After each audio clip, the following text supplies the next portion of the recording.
बिस्मिल्लाहिर्रहमानिर्रहीम। ख़ातिम हज़रात अख्तर अब्बास का सलाम पहुँचे। बेटियों को जब हम पढ़ाते हैं, एमए कराते हैं, एमफिल कराते हैं, तो एक ही ख्वाब होता है माँ की आंखों में भी, बाप की आंखों में भी और बहन और भाई की आंख में भी कि ये अपने घरों में जाके राज करेंगी।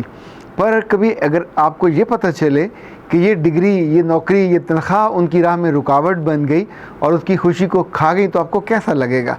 हम कभी इस पे यकीन ना करते, क्योंकि हम आम तौर पे जो चीज़ें हमने देखी ना हो हम उन पे यकीन नहीं करते। पर मेरे पास जब इंटीरियर पंजाब से और इंटीरियर सिंध से और हद ये कि इंटीरियर केपीके से ऐसे बच्चियों के फ़ोन आए हैं और उन्होंने रब्ता किया है काउंसलिंग के लिए और आके बैठ के उन्होंने अपने दुख और गम शेयर किए हैं, तो मैंने सोचा मैं आपको बताऊं कि जिस घर में अब आप ऐसी बेटी को ब्याह रहे हैं जो जॉब करती है, तो एक बात तो मैं बिल्कुल कन्विंस हूँ कि बेटी को ज़रूर पढ़ाना चाहिए, उसको ज़रूर जॉब करानी चाहिए और ससुराल के कहने पे कभी जॉब छुड़वानी नहीं चाहिए। ये बात असूली तौर पे शादी से पहले तय कर देनी चाहिए। इवन ससुराल ऐसे ऐसे मैंने ज़ालिम देखे हैं कि डॉक्टर बहुओं की उन्होंने जॉबें छुड़वा दी, बाद में ख्वार करके, इवन रुस्वा करके, लेट डाउन करके उनकी ज़िंदगी बर्बाद कर दी। आज जो पहला केस आपको मैं बताने वाला हूँ, ये एक बिल्कुल यूँ समझें उस तबके की बेटी है कि जिसका बाप एक सरकारी अदारे में पीएन था। अब सोचिए कि दिस इज़ द सोसाइटी कि जहाँ एक पीएन को भी ये मौका मुयस्सर है कि अपनी बेटी को वो ओपन मेरिट पे पढ़ा सकता है। उस बच्ची ने ना सिर्फ एक यूनिवर्सिटी से स्कॉलरशिप की बुनियाद पे एमए किया, फिर उसने एमफिल में दाखिला लिया, पर इस दौरान उसकी शादी हो गई। शादी जिस घर में हुई एक अच्छा घर था, पर शादी के कुछ दिनों के बाद ही मियाँ ने जब पहली दफ़ा से कहा तुम हर चीज़ लेके आई हो, बेड अच्छा है, एलईडी अच्छी है और फ्रिज अच्छा है, लेकिन तुम्हारी चेकबुक कहाँ है? उसने कहा चेकबुक तुम्हें क्या करनी है? तो उसने कहा तुम नहीं जानती, मेरा जो दूसरा भाई है उसकी बीवी नर्स है, उसकी सारी जो तनख्वाह है मेरे भाई के पास आती है, वो खर्च करने के लिए उसको 50 रुपये दे या 100 दे तो वो देता है, वो ख़ुद नहीं खर्च कर सकती। उस खातून ने कुछ दिन रेजिस्ट किया पर मियाँ बाज नहीं आया, बिल आखिर उसको चेकबुक लानी पड़ी। और सबसे मज़ाक़ खेज़ जो सूरत हाल उसने देखने के बाद कहा कि तुम तो 6 साल से जॉब कर रही थी, तुम्हारी 6 साल की तनख्वाहें कहाँ हैं? उसने कहा ला हौल वाला कुव्वत, तुम ये बात क्यों पूछ रहे हो?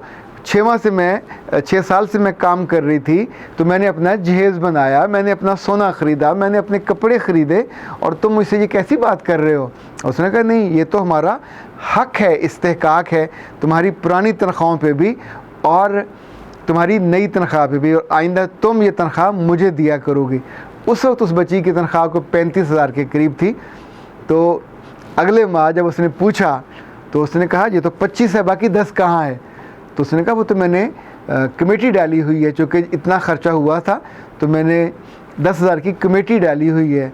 तो इस बात पे घर में पंचायत बैठी, उन्होंने कहा धोखा दिया है हमें, चीट किया है, हमें शादी से पहले क्यों नहीं बताया कि इस लड़की ने कमेटी डाली हुई। आप सोचिए द लेवल ऑफ, यानी इससे घटियापन का कोई लेवल हो सकता है क्या? पर दुनिया है, होता है।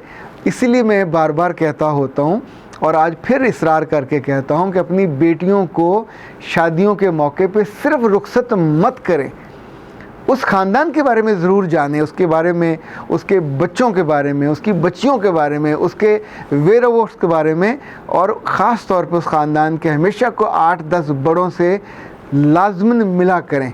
कभी अकेले मियाँ बीवी के आने पे मंगनी ना किया करें, आपको कभी नहीं पता चलता वो कितने घटिया है। यानी जब ख़ातिन हज़रात आप अपने दिल पे हाथ रख के पूछिए अपने दिल से कि ये शादी कितने साल चल सकती है। साल तो बहुत दूर की बात है, ये महीनों चल जाए तो बहुत गनीमत होगी, क्योंकि ऐसे मीन या घटिया और लालची जहन के लोगों के साथ, अच्छा ये सिर्फ मियाँ ऐसा नहीं होता, ये जितनी पट्टी, और वो लड़का भी कोई जाहिल नहीं था, मैट्रिक इंटर नहीं था, वो भी मास्टर था, एमए उसने किया हुआ था।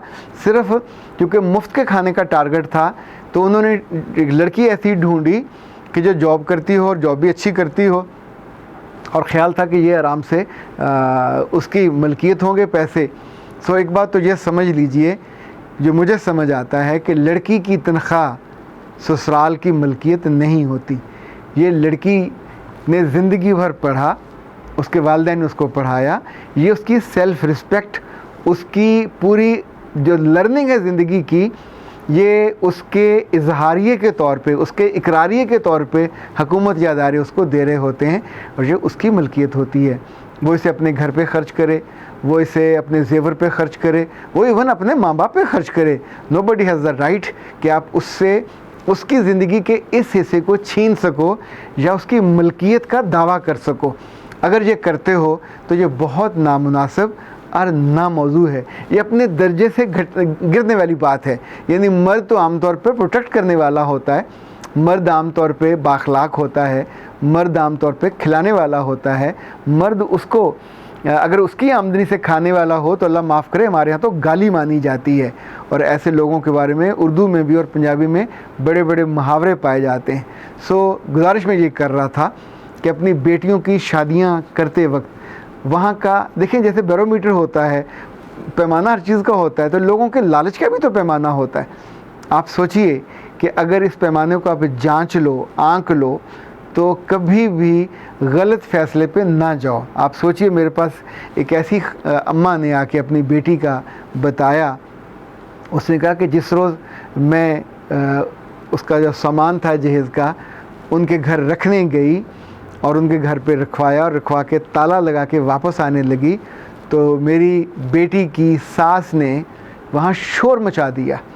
और इतना शोर मचाया जैसे गदर मच जाता है कि तुम हमको चोर समझते हो, तुम हमको डाकू और लुटेरा समझते हो, तुम हमको घटिया समझते हो, तुमने इन पेटियों को ताले लगा दिए, तुमने इन अलमारियों को ताले लगा दिए और तुमने ये क्या किया। आप सोचिए कि ये it's a very clear signal, ये इतनी मजबूत इंडिकेशन है कि जो आप सोच रहे हो ये उससे ज़्यादा घटिया घर है। यानी जो इस बात पे इशू क्रिएट कर रहे हैं कि जिस पे इशू नहीं बनता, उनका सामान है, उनकी बेटी आए, वो ताले तोड़े, वो खोले, वो इस्तेमाल करे, ये कोई पब्लिक प्रॉपर्टी तो नहीं है। ससुराल में अभी वो अपनी आसानी के लिए लड़की रुखसत होकर नहीं आई, तो क्या ख्याल है उस सामान को पहले ही जानवरों के लिए खोल दिया जाए कि जिसका जो जी चाहे वहाँ से ले ले। तो मैंने उस खातून से कहा, क्या अच्छा होता आप उस लम्हे रुक जाते, अभी तो निकाह होना भी बाकी था, अभी रुखसी होनी भी बाकी थी। लेकिन इतनी बड़ी सॉलिड इंडिकेशन के बाद उस खातून ने जो इजहार किया, इसका मतलब ये है कि ये देग का एक दाना नहीं है, ये पूरा प्याला भर के, ये पूरा डोंगा भर के देग उसने अपने आप का इजहार किया कि हम तो इस तरह के लोग हैं। और आने वाले बरसों में उस खातून ने वो किया जो आप तसव्वुर भी नहीं कर सकते थे।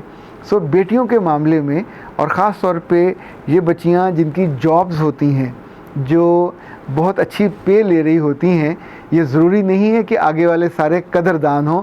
ये भी हो सकता है कि उन बज़ाहिर कदर करने वालों के पीछे कुछ बिल्कुल भेड़िया सिफ्त शिकारी बैठे हों कि जो जिनका शिकार वो तनख्वाह भी हो, जिनका शिकार वो लड़की भी हो, उसको इतना डिप्रेस करके रखा जाए कि सारी उम्र बोल ना पाए। तो अपनी बच्ची को कभी ऐसे घरों के हवाले नहीं करना चाहिए कि जो लालची हों और बच्ची की खिदमत पे, उसके करैक्टर पे, उसकी खूबियों पे उनकी निगाह ना हो, सिर्फ उसके पैसों पे निगाह हो। अख्तर अब्बास को इजाज़त दीजिए। अस्सलाम वालेकुम।